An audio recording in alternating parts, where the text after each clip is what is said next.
Hello, world. Welcome to the Speed Strength Show. I'm Tommy. And I'm Braden.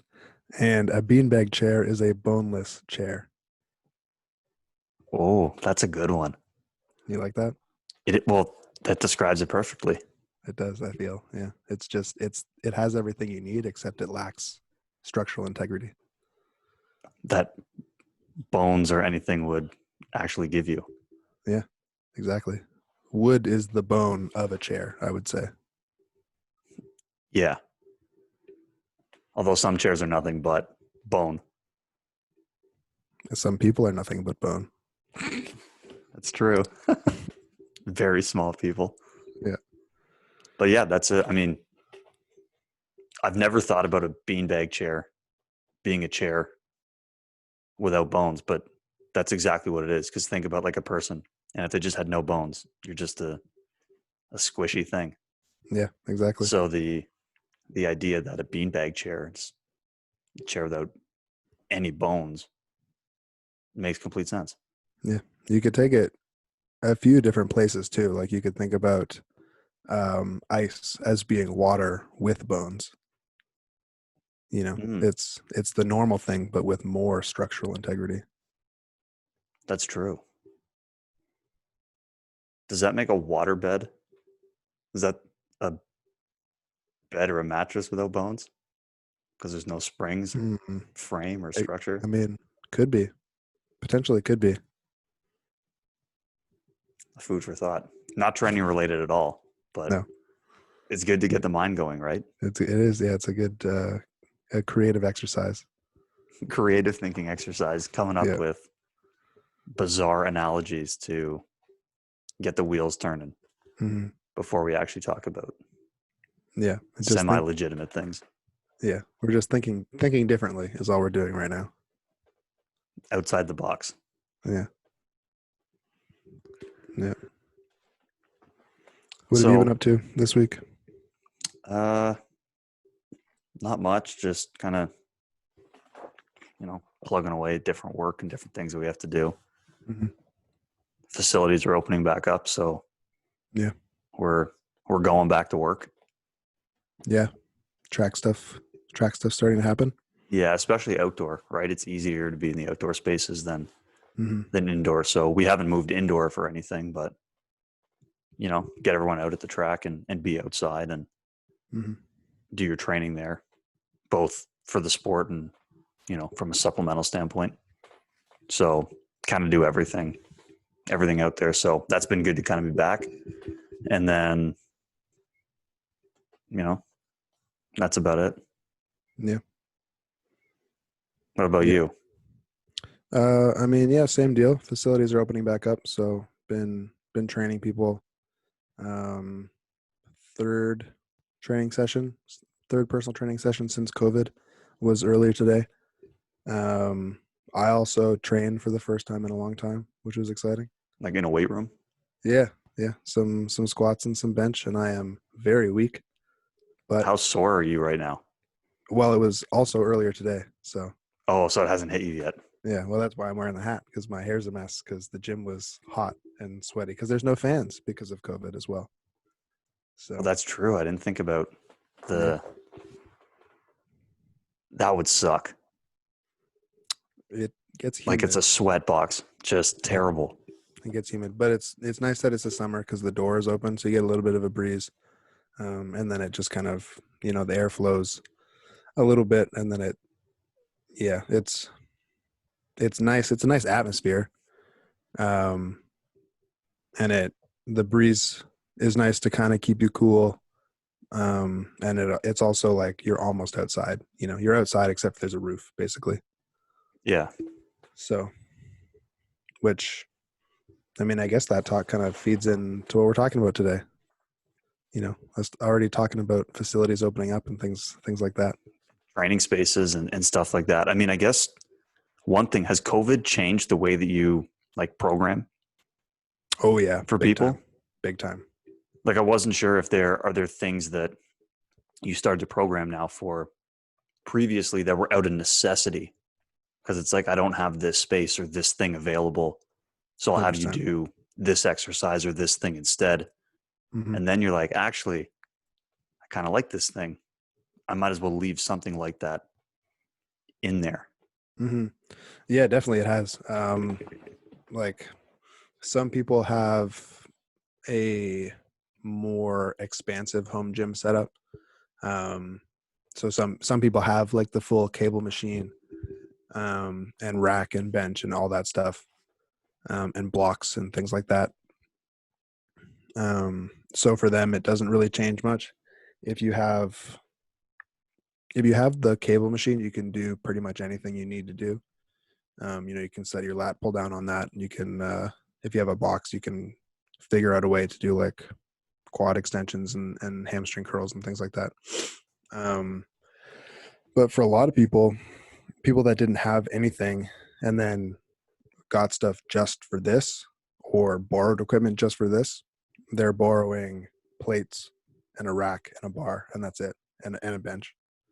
Um, so for them to get accessory work in, definitely getting creative, because like how can you load,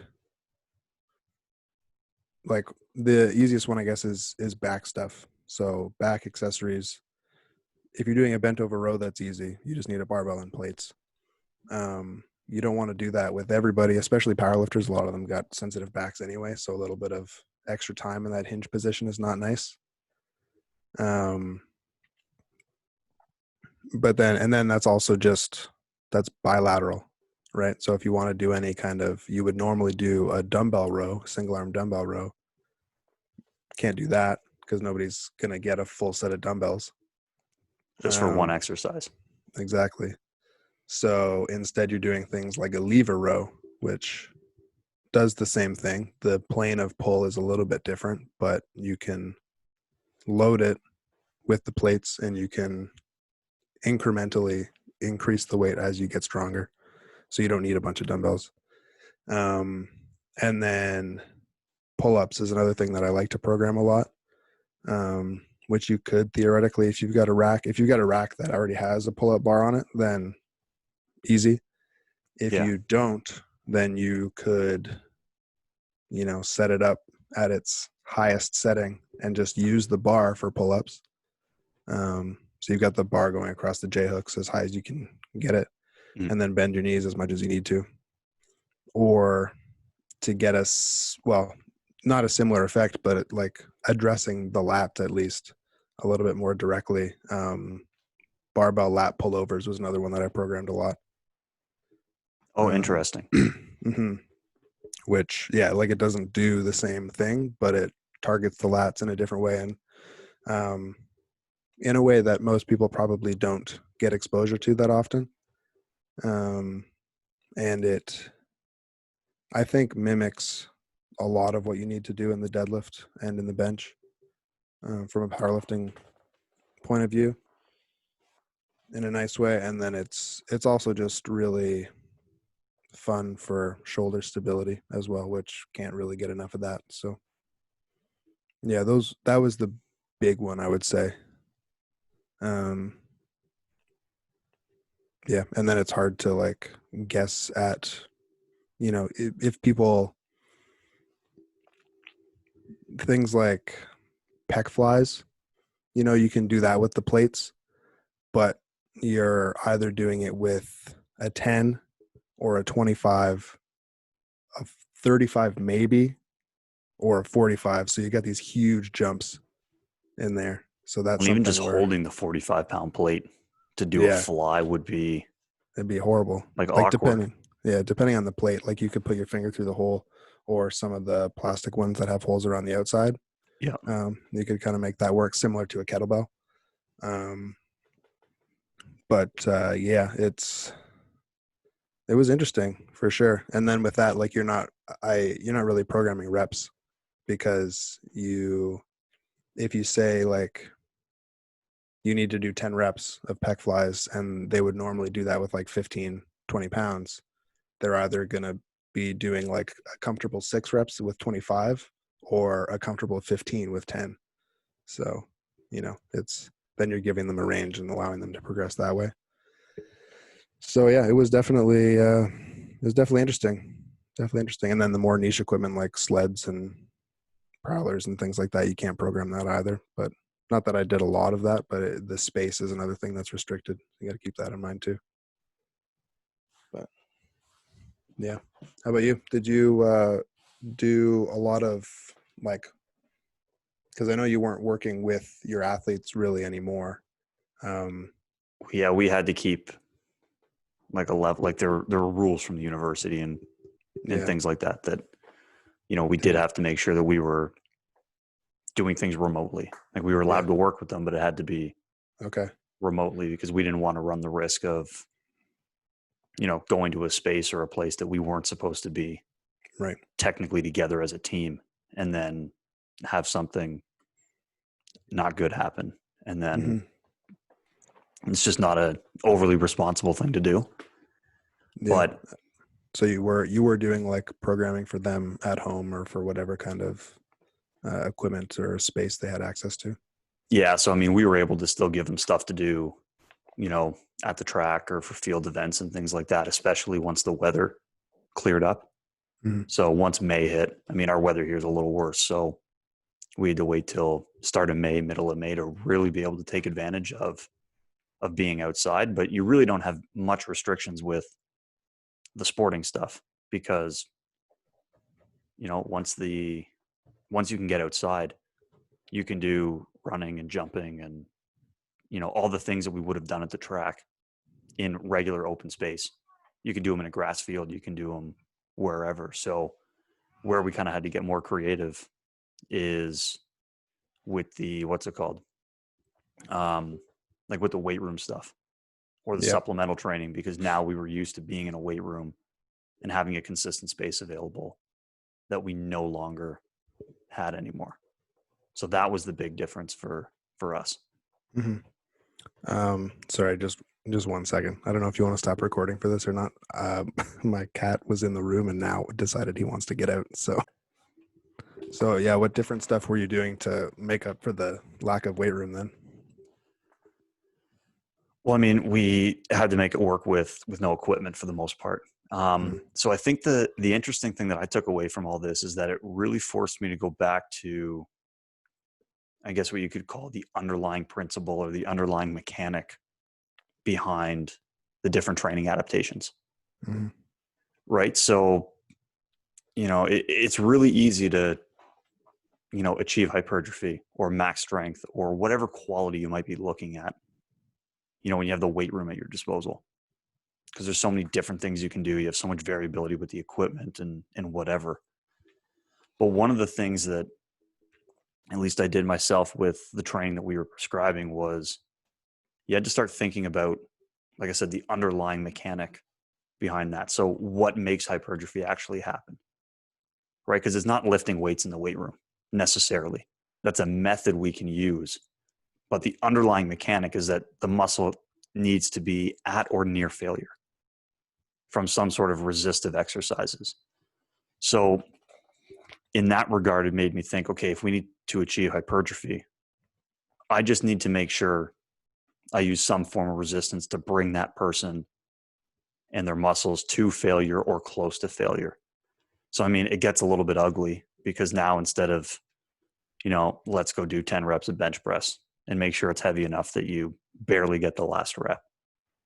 Now we might need to prescribe, push-ups to failure or these destructive circuits that requires way more volume because we have way less weight available to us.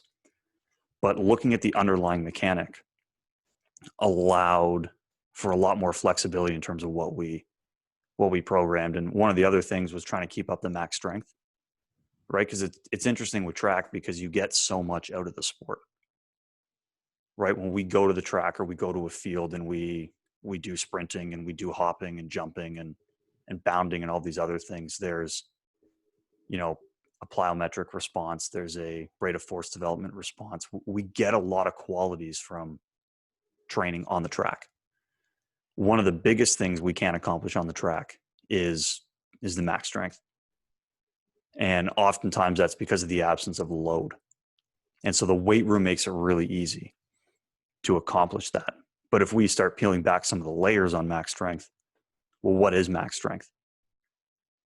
It's, it's maximal muscle tension or high levels of muscle tension. So it's really easy to throw 3 or 4 plates on the bar and tell somebody to move it because all that resistance forces them to create maximal muscle tension. So, but if you understand that mechanism or that principle, now we can start to try to find different ways to have the athletes produce maximal muscle tension in some way, shape, or form without all that resistance. So, using things, there are athletes, for example, that can't do pistol squats. So now all of a sudden, if we do some training and they can only do 1 or 2 pistol squats, I mean, from a muscle tension standpoint, you're getting a tremendous amount of muscle tension to accomplish that exercise. Even some things like an RKC plank, where, okay, plank and now squeeze the ground between your toes and your elbows as much as you can. Is it as great as, some sort of maximal strength lift? Probably not, but we're still accomplishing maximal muscle tension. So the biggest thing that I took away from a lot of the training with COVID and having to be in different spaces and take advantage of things is it forced me to look at and review what's the underlying mechanic or principle behind some sort of change. Because when I started thinking about it in that way, it made it easier for me to come up with like solutions or different exercises that we could use. Because I was able to get out of the box of, oh, I don't have a lot of weight, I can't do max strength, or I don't have enough resistance available to bring the muscle to failure. It just required me to think in a different way. And again, I understand that that's sort of how my brain works. But when I started to think about it in the underlying principles, it really helped me come up with solutions for how we could still train effectively. Yeah, 100%. And yeah, it makes a lot of sense to think about it that way, and that is how I thought about it as well. For like I said, a good amount of my athletes were able to get home gyms, but a lot of them weren't able to. So what I put together for them was just kind of like a guide to how you can develop all of these things, or at least maintain all of these things that you need. Um, in powerlifting, we're obviously looking at max strength is the only thing that we really care about. But there's a lot of things that go into that. There is the size of the muscle is going to pay, some importance. So hypertrophy is something that we're interested in. The number of muscle fibers that you can activate is something that's going to play a part. And then your just general skill and your ability to stabilize the areas around the main movers, your ability to recruit the main movers, and the stabilizers, and what kind of um a pattern for, like, when things get too heavy, how do you, what's the word for it, how do you Like a default, you mean? yeah, like a Like if default. something's too heavy or you're moving too fast, what do you default to in terms of your movement? Is that what you mean? Yeah, like there's like a pattern. If it's too heavy for you to do it the right way, then you default to this other pattern. There's a word, I can't remember what the word I'm thinking of is. um but yeah, so there's all these different things to kind of take into account. And so we are going to do some higher rep things to get closer to failure for that hypertrophy stimulus. um and whether or not we're actually going to build muscle is hard to say, because these athletes obviously have been used to using weight for that purpose for a long time. But at least give you a better shot at maintaining the muscle you have. And then there's also the strength portion, where the, like, purely muscle tension and recruitment and activation, where things like pistol squats I think are awesome, especially for powerlifters doing something that's challenging and unilateral like that. It's it's they're very strong on 2 legs but very weak on one, a lot of the time. So something like that will be challenging. And like a single arm push-up is another example of something that would, challenge the upper body in a similar way. That one's deceptively hard. It is super hard. Yeah. Super Like hard. deceptively hard. And then you Yeah. think, oh, let me elevate myself on this really high, like counter that's Yeah. like 3 or 4 feet tall. And Yeah. then you go to try to do it and you're like, okay, I didn't respect this exercise enough. Hmm. This is a lot more difficult than I thought it Yeah. was going to be. No, definitely. Yeah. Yeah. Because I remember like the first time I tried it, I was able to do like one or maybe two. And then I elevated myself and now I could do three. So Yeah. yeah, it's super hard. Um, But it's great because it gives you a lot of places to go, yeah, right? absolutely. Like that was, I kind of cut you off, No, but it's okay. We'll come back to it. like the pistol squat and the single arm push up can be so helpful in terms of that max strength, of that max muscle tension. Hmm. And the difficulty with the pistol squat is once someone kind of figures it out, they figured it out, and you almost lose that Mm. as part of the toolbox to create the muscle tension. Because especially someone who's reasonably strong, once they start to figure it out, all of a sudden they can bang out 5, 6, 7, 8 reps, and you're losing that quality. Yeah. Yeah, But that's the fair. single arm push up is so much harder Yeah. that Even it's still, there's still a skill to that one. And I mean, like, there's a skill to every exercise. So once you, and that's like the first adaptations you're going to get from it are going to be the neurological, like learning it and how do we like stabilize everything and yeah. recruit the right things in the right order to make it happen. Um, but even still with then you can get into playing with tempo and, Well, absolutely. 100%. and stability and like even I don't know how much your athletes did this, but even like if you don't have plates, you still have load. Like you're at home, there's things that are heavy, you know, and then you add like a little bit of load to like a pistol squat, something that you're just figuring out. It gets a lot harder, you know. Yeah, if you add any sort of load to the pistol squat, it becomes Yeah, challenging. And that could be throwing a couple of big rice bags in a backpack yeah, and you wear the backpack or you hang on to something or yeah, yep. anything like that. Doesn't take much to make it more challenging again. Yeah, a bunch of textbooks, you got rocks outside, lots of stuff. But yeah, and then the other thing for powerlifters is like the movement itself. If you're maintaining your muscle and you're maintaining your ability to recruit muscle fibers or develop that maximum muscle tension, that's like it's really good. But then if you're doing things out of order and you don't have practice with the skill of squatting or the skill of bench press, then there's still a huge learning gap when you get back to the bar. Um, and not that a body weight squat or a squat with a backpack full of textbooks is the same thing, because it's not, but it's certainly better than not squatting, and in some cases I think it's really valuable for people that are used to squatting with a bar all the time to come back to the body weight squat and learn how to do it properly, because a lot of the time, especially the big really strong guys, can't, myself included. I'm not good at body weight squatting, so yeah. It's just a change in training stimulus too, right? Hmm. That still is at least somewhat related to the goal. Like your whole sport is squatting, benching, deadlifting. So effectively anything that can improve any of those three movements is going to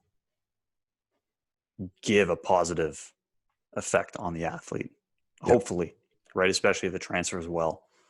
Um, I And mean, that's that was kind of something. Go ahead. well, that was something that, like, thinking about the difference in how, like, that's an element that I needed to include, is like I needed the hypertrophy, I needed the strength, and I needed the skill itself. And similar to you needed the skill of sprinting itself, obviously, and the reaction, and there's all kinds of other things that you need on top of that. um, but you don't need to worry about squatting in the weight room. Maybe you would have squatted or done split squats or something like that, but you don't need to worry about that movement. You just need to worry about the strength and the hypertrophy. You don't need all the other things that come with squatting or split squats or whatever. No, it was a means to an end. Yeah. Like you said, the quality of the adaptation is Hmm. way more important than actually how we go about creating the adaptation. Really, the only adaptation that matters in terms of, if we want to look at track and field, is the speed or your jumping ability or something like that. And that's the thing that needs to be technically proficient. But all the qualities that help you run fast or jump far, jump high, like as long as you develop them, Yeah. then Doesn't you matter have them how. in the toolbox to use. Hmm. Um, so again, I think maybe we had probably more flexibility than people in your scenario, right, with powerlifting, because we could still to some extent do the sport. Hmm. Yeah, we had to get a little bit more creative and come up with solutions behind how do we train max strength, how do we train hypertrophy, how do we train some general conditioning or torso stability or whatever. We had to come up with some unique ways of doing it, but we could still run or jump or do whatever, is where your whole sport is predicated around benching heavy, deadlifting heavy, squatting heavy. Hmm. And that's a huge skill component of your sport. So you alluded to the example of, okay, I can squat with some load, it's better than nothing. Was there any sort of creative ways you came up to substitute the fact that you couldn't effectively train for your sport? I guess I would say. Well, like there's the hypertrophy stuff and the pistol squats are good things to work on the other stuff, but for the the skill itself, not really. Like you use as much load as you can, but then after that, the biggest thing is just like treating it with the same intent you would treat your one rep max. And it's really easy to just kind of be all loose and, you know, sandbag your way through body weight squats, or, if you've got maybe 15 pounds of textbooks on your back, whatever. Like it doesn't matter that much. And I think it's common for a lot of lifters to do that in the gym as well. They go through their warm up and they're probably pretty serious about the mobility stuff that they're doing. And then they, do some body weight squats to check like, oh yeah, things feel pretty good. Get under the bar. You just you're bouncing around. It doesn't matter. Um, and then, if they're serious powerlifters, regardless if they're men or women, probably 135, they're still bouncing around, a lot of the time. Unless they've had a lot of injuries, then they know that they can't afford to bounce around. Um, but yeah, like things for a lot of people, I don't think they don't take them seriously until you get up around 50% or more. And so if you treat a body weight squat or 15 pounds textbooks, whatever, if you treat that with the same intent and the same, like you're bracing maximally, you are, stabilizing everything, you're torquing your feet into the ground, you're bracing your lats, and then you get down and like you're keeping the same tempo, that you would with 100% of your one rep max, and you're exploding out of the hole and things like that, then it's still challenging. It's not the same thing, of course. Like you could do that a lot more times than you could do it with your one rep max. But there's still a level of difficulty there. And I think that there's a lot of value, at least in practicing it with no load, because it's a lot harder to develop that level of tension with no load. With 100% of your one rep max, you have no choice to develop that tension, or else like you could die. But with just a body weight squat, if you have the mental strength and the physical coordination and skill to develop that tension with no weight, I think that would serve you very well when you get up into higher loads. From a skill perspective for you guys, it was almost like a back to basics Yeah. to some Yeah. extent. Yeah. It had to be. Yeah. There's not really, yeah, there's no way to get around not being able to squat. You just, to develop the skill of squatting, all you can do is squat basically. Yeah. And that was, I think that it probably would have hit bench press the hardest. Like it's push-ups, I think, are the best. Like there's not really a better body weight exercise. Like there isn't an easy body weight exercise to substitute for deadlifts. Squats, you can body weight squat, and you can do pistol squats to develop some stuff. I think push-ups are the one that you can modify the most to get the closest like difficulty with a similar amount of reps.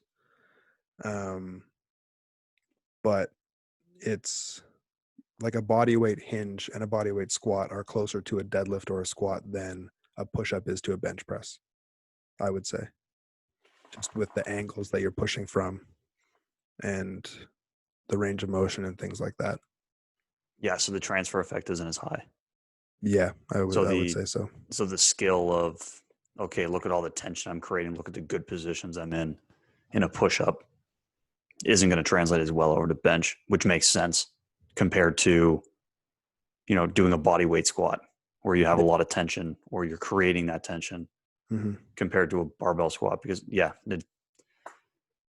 the big difference being supported versus unsupported. Yep.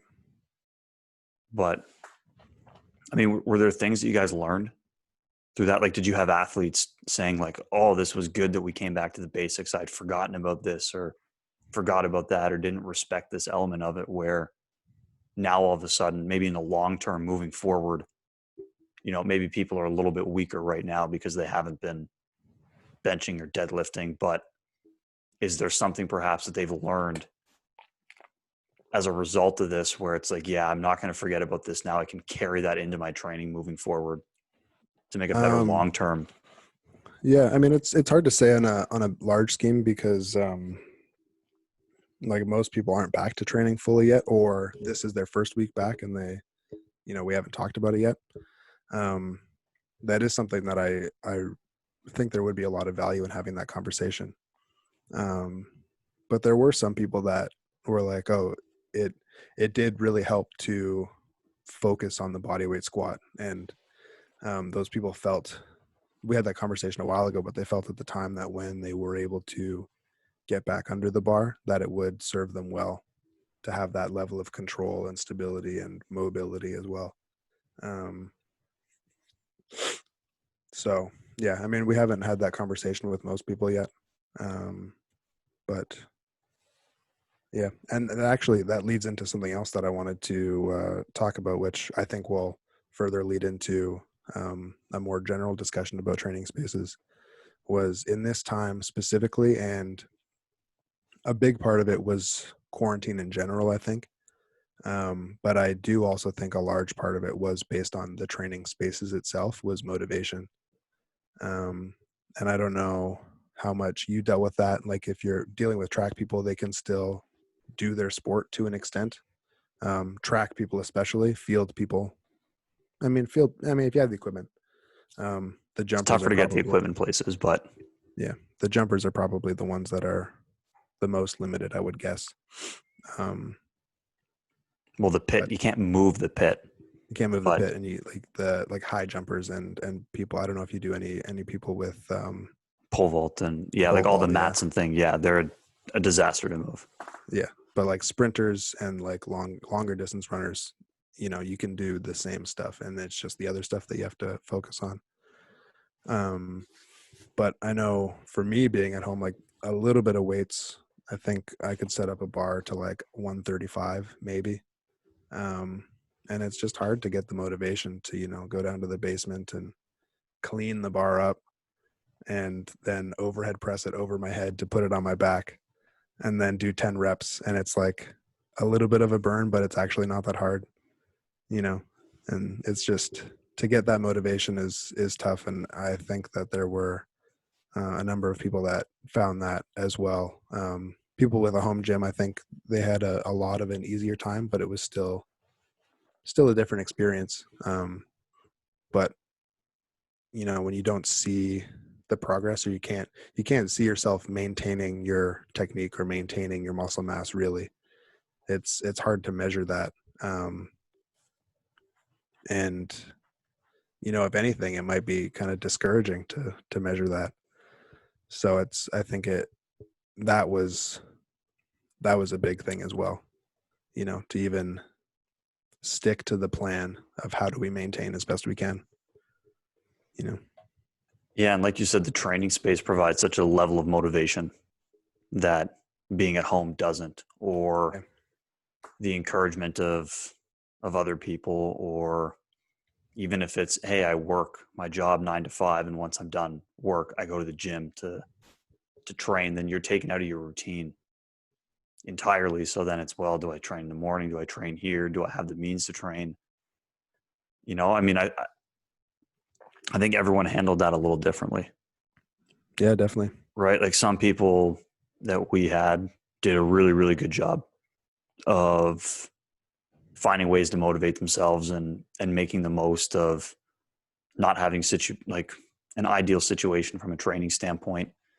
Um, maybe some people were alone, as where other people were living in a house with teammates, so they had people to train with, and there was a number of factors. So some people definitely went forward, some people definitely went backwards, some people were kind of in the middle. Um, I mean, from our perspective, I think the only thing that we can do to change that is, is there something we can do in the programming? Is there something we can do from a competitive standpoint to kind of keep Mm. them, engaged in something where they want to train? It's Mm-hmm. easy when there's competitions to get people to train because they know, oh, I have this event coming up in X number of months. I need to train to prepare because I want to compete. I want to do that thing. But now with the competitions being removed, what do you have to continue to motivate people in terms of they actually want to train, or they're encouraged to train to try to get better? I don't know if there were other things that you had, but that was one of the things that I leaned on was, okay, how can we find a way to continue to challenge them in a way that isn't, hey, you have this competition coming up, but instead we have this, I don't want to call it a test because it wasn't a test, but we have this other event that we're preparing for and using that to measure progress and just to keep people training. Mm-hmm. Yeah. So I noticed for myself and for a few other people that um, just focusing on something different was helpful. Um, and like I mentioned to you a while ago, I did a few sprint workouts that were fun, and I haven't done that in a long time. And it's not training for my sport, but it's training and it's enjoyable. Um, and there were some other people like that I coached that had some fun doing some cardio, had some fun doing some CrossFit type stuff, or had some fun, wanting to work on their bodies from a nutrition standpoint and just do a body recomp kind of thing when they can't do anything else, or at least, even if they were still training, they don't have all of the other distractions that keep them busy, work and school and things like that. Um, so I definitely do think that giving them like I hesitate when it comes to goal setting, but something else to work towards Yeah. is helpful. And that was something that I saw on Instagram and stuff with so like the Waterloo strength coaches and team coaches and things, having like team goals or team competitions and things like that, to keep people competitive within themselves, against each other, whatever, and still keep that sort of team atmosphere. And that's something that um, it sounds like you were able to take advantage of at least a little bit, in fostering some competition within the group. That I think it's nice. Coaching a team sport is nice from that perspective in this time. I think like powerlifting's an individual sport. There is opportunity for it to be a semi team sport, I think. Um, and that kind of community, I think there's value in fostering that.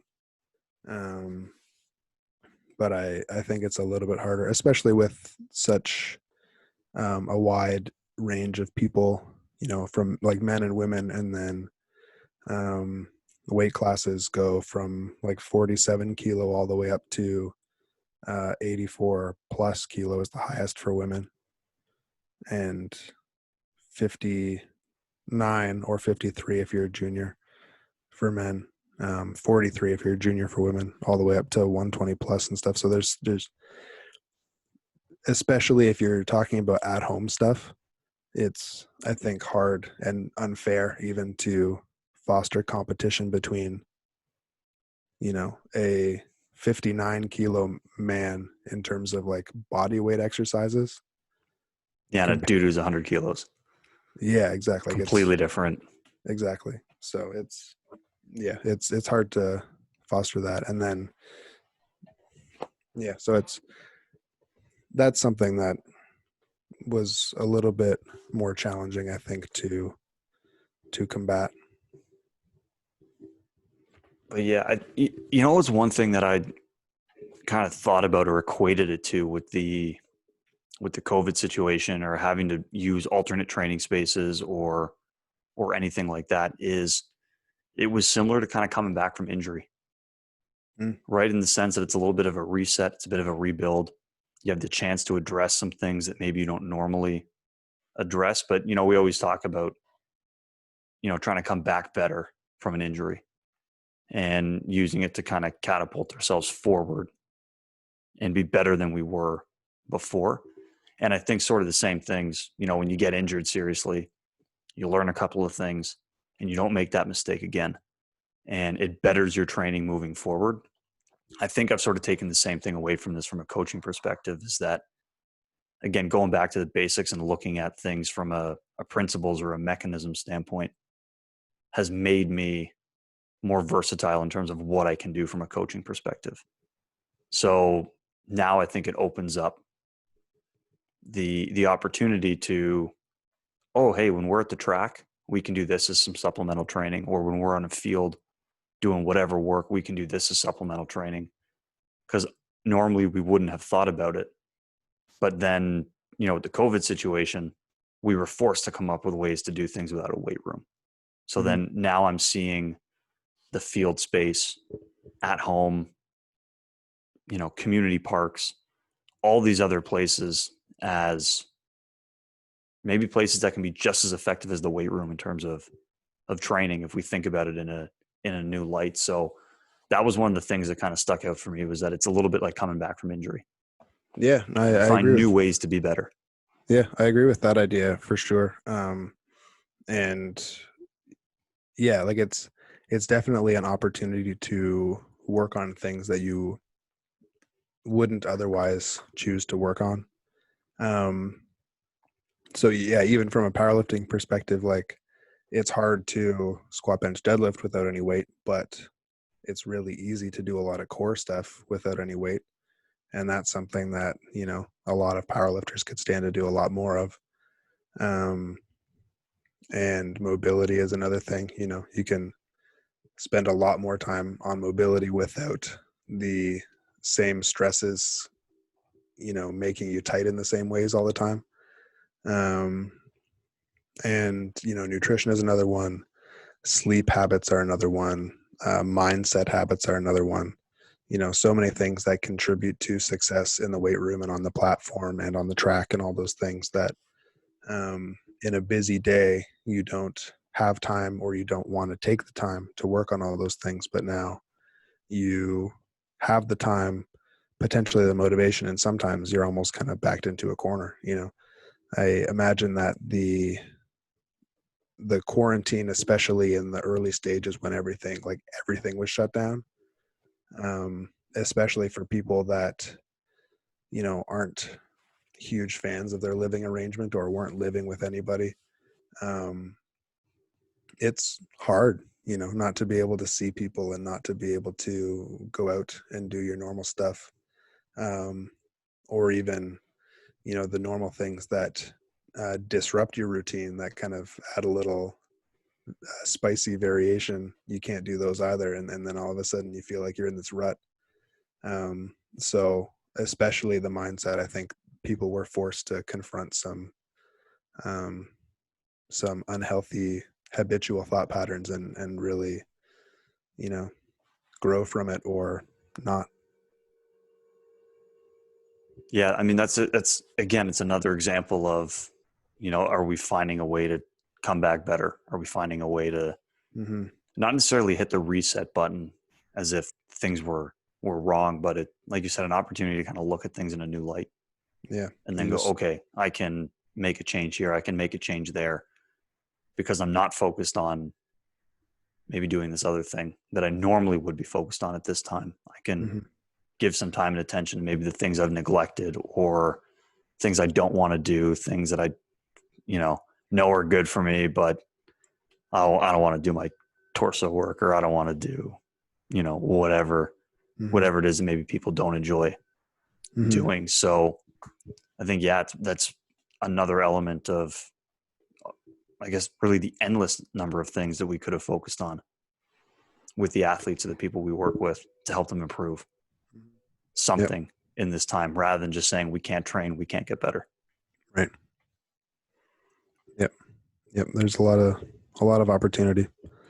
Um, yeah. And then that just kind of, another thing too is if you're forced to train at home, then now home becomes a place where you can train. And if an athlete feels so inclined, it's an off day, but like, I feel like training, I feel like moving around a bit. Now you've got this repertoire of things that you can do. Um, It's or created a bigger toolbox, I think, for a lot of people. yeah, like the toolbox for sure, but also just like looking at it as a space where you could do that instead of, um, especially for students, especially like student athletes, you live 10 minutes, 15 minutes from campus. And especially now, you probably still don't want a bus to go to the gym and stuff. Even like a couple of years down the road, assuming things are opened up, and it's a Sunday after a game or something, and you feel pretty good and you want to get some extra work in. In the past, you probably would wrestle with yourself if you are motivated enough to hop on the bus to go to the school, gym, to do some whatever, but now you see an opportunity at home to just do some mobility or some core work or pistol squats or whatever it is. Yeah, we've almost rethought about a way to turn or think of everything as a potential gym, Mm-hmm. right? Like it's no longer the weight room is a place for training. Home can be a place to train. The backyard, the field, the community park, the weight room, Yeah.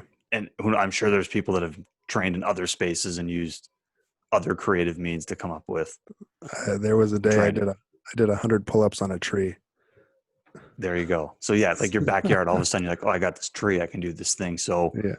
I think it's hopefully for a lot of people, it's opened up the mindset that not just the gym needs to be a place for training, but Mm-hmm. we can use basically any space as a Mm-hmm. means to train.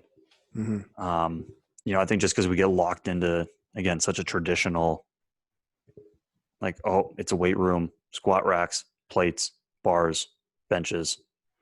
That's where we need to go to train.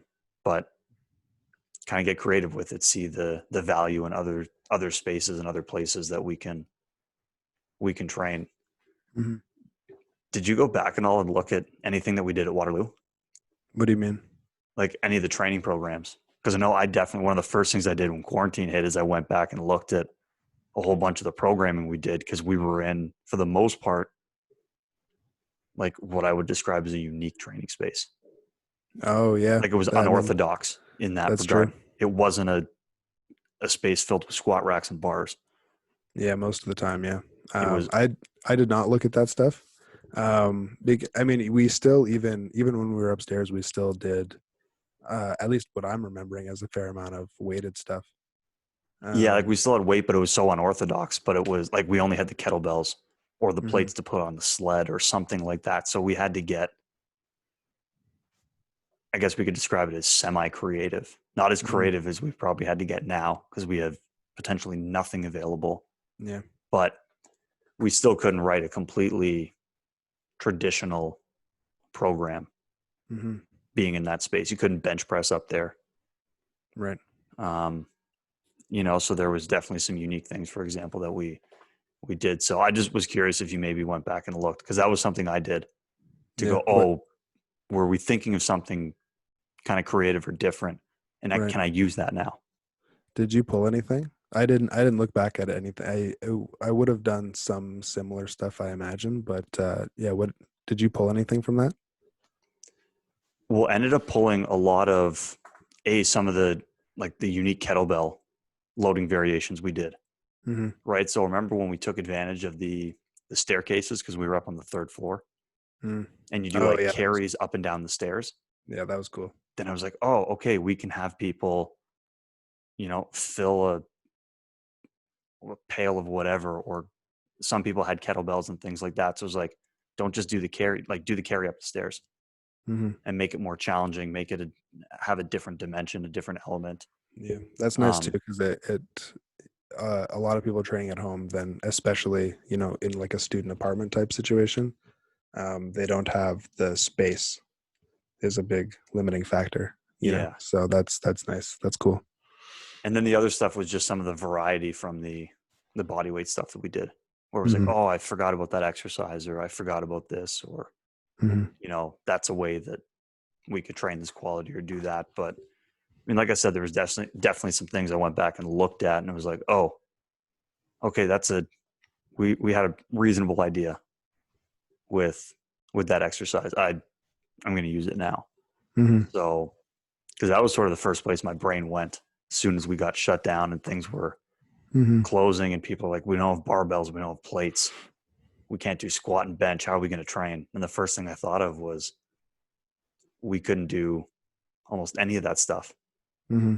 for the most part when we were training the teams of Waterloo, given the space that we had.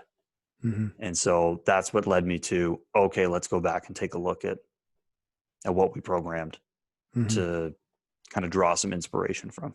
Hmm. Yeah, no, that's cool. Um, yeah, that was kind of a unique space. But I really, it seemed to me like the team, like we made it our own, and The it, culture up there was fantastic. It yeah, was so good. it didn't have like the traditional equipment, the traditional setup. It had some unique things that I think a lot of places would like to have, and the space that a lot of places would like to have. Um, but yeah, the culture, and I feel like everyone when they came up there were ready to have a good time, but also ready to work. Like I think the teams really liked it up there, and that was something else that I wanted to get into was like the impact that a space can have on your mindset and your motivation and your performance. Honestly, in the weight room, I think is incredible. Yeah, I mean, the space you can take advantage of the space to help set up a good session, or set Mhm. up a like you said, a mindset or a level of preparedness that this is Mhm. a space where I do this thing. I'm ready to come in and do it well. Mhm. And I think, yeah, that was one of the benefits of that space. It was so separate, and it was its own thing. Like the change rooms were down on the bottom floor, the other side of the building. Mhm. So you had to go and, get changed, and then you walk across the building, you come up the flights of stairs. You're almost going into a completely new space. So Mhm. you can just come in with a different mindset and go, I've opened the doors, I've walked in, I'm ready to train. Mhm. So, I mean, yeah, and I think that was maybe the tough part for a lot of people training at home, is psychologically the home was not a place of training. Yeah, So and it then was, it's hard to separate then like your yourself as an athlete, yourself as your relationship to the other people you live with, yourself as a student. You're doing everything in one space now. yeah, and so I think that's a good point that you bring that up, because I feel like that was maybe the biggest challenge for a lot of people in the struggle of training at home, Hmm.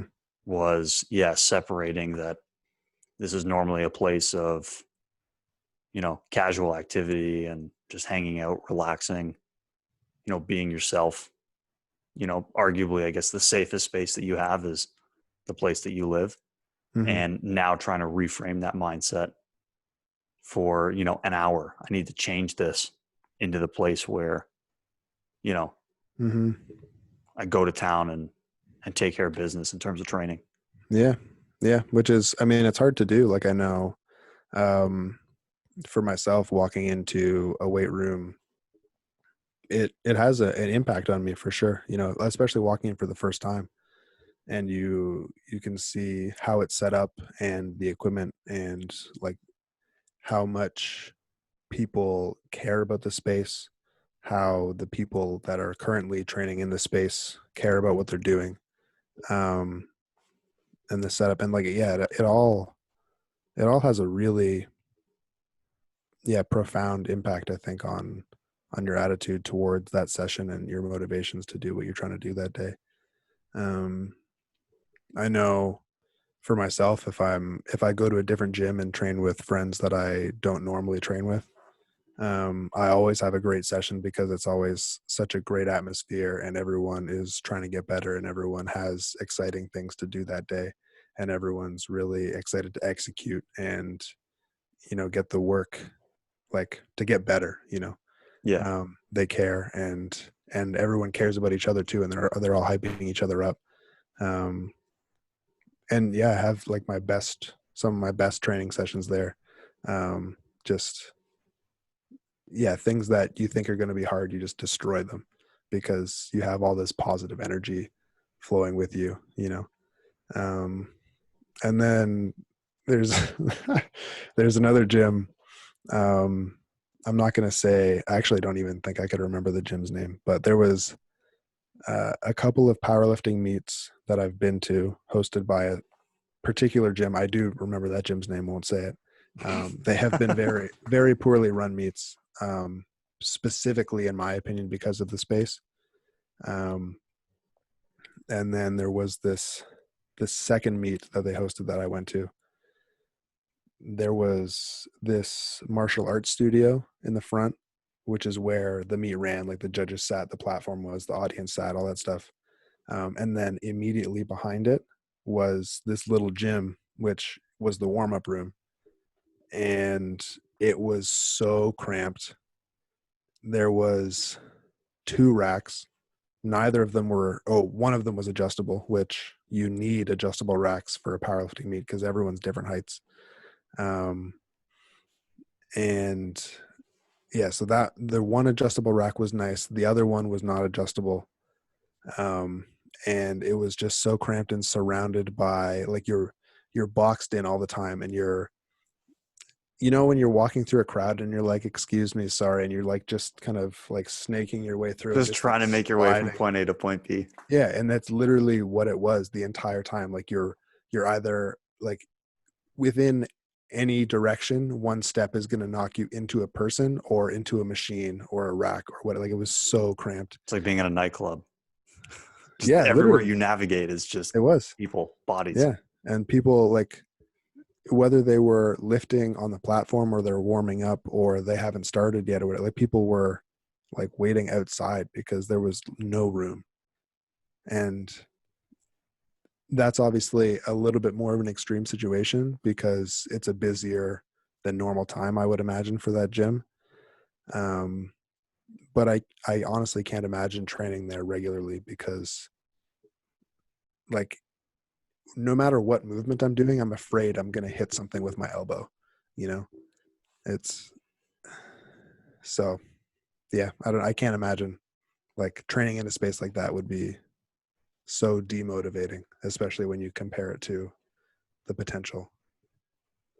But you know what can motivate people a lot is music sometimes. Definitely.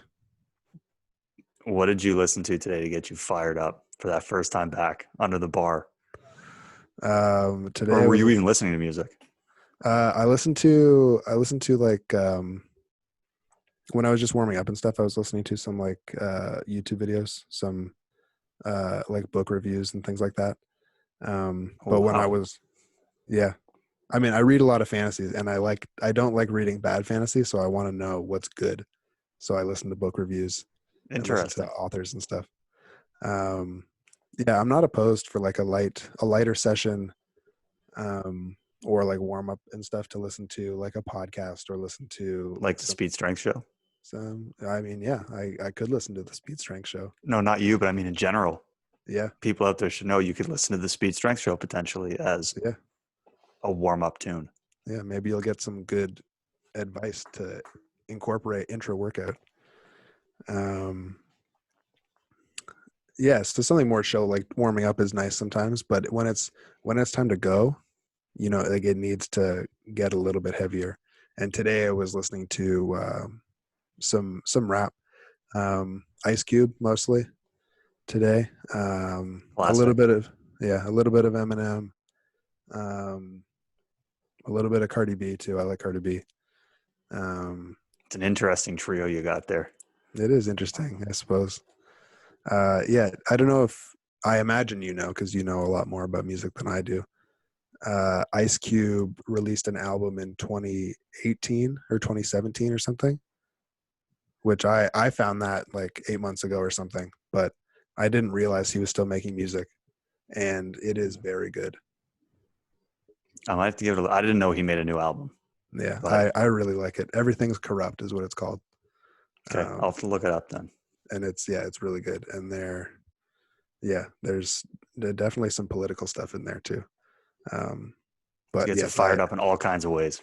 I really like Ice Cube. That album's awesome, and some of his like late '90s, early 2000s stuff I think is really solid too. Obviously, it's all amazing, but that's what I prefer to listen to, and that's what I was listening to today. So Nice. yeah. How about you? What have you been listening to in the gym lately? Every time I've been working out the last probably 4 or 5 days, I'm listening to Death. Just Death. Like that's the name of the band, Death. Okay. Okay. They're All right. they're everything. They're heavy, they're light, they're melodic, they're aggressive, they're metal. It's to me they're one of the best metal bands of all time. Oh wow. But I just love the name, like Death.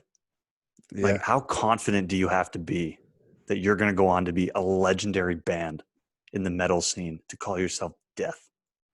Yeah. I mean, if you fail, you're taking that name away from somebody else. Yeah, that's like if I got drafted into the NHL as a rookie and I go, give me number 99. Like Right. you've already set this precedent that Yeah. like you better be good if you're going to do something like that. So Yeah. tremendous respect for the ballsy move to go, we're going to call our band Death. Yeah. Well, I'm And glad they've delivered. they have delivered. So Yeah. it's good. The tempo change keeps you engaged. All of a Hmm. sudden it's very fast and it goes very slow and kind of I'll have to check throws them some out then. curveballs at you. So Yeah. I'll have to check them out. they're very Uh, it's very aggressive. Like it's yeah. heavy, Hmm. but Do yeah, give it a you listen. do you listen to the same stuff in the gym as you would like before a race? I never listen to music before races. Wow.